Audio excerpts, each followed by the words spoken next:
American Fork SWAT Commander. We have our outsider detector radar Set to reckless bend. Over. Be advised, suspect has brown, shaggy hair, pink jacket, shorts, and a t-shirt stating, "We steal from old people." Over. Sir, I've got a lock.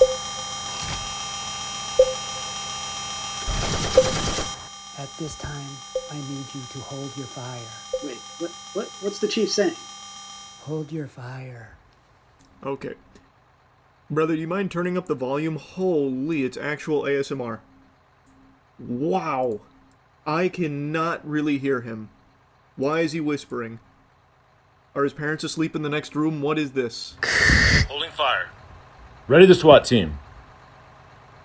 But sir, they're armed with the truth and the desire for justice. Roger that.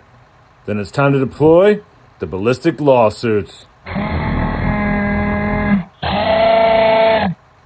Is this the end for Ben and his friends? Stay tuned as this Lego saga unfolds. If you'd like to see how this vehicle I designed unfolds, please check the link below. I hope you've enjoyed watching this as much as I did, designing it and building it. Please share, like, and subscribe. It's absolutely free and it really helps me out. What did he say?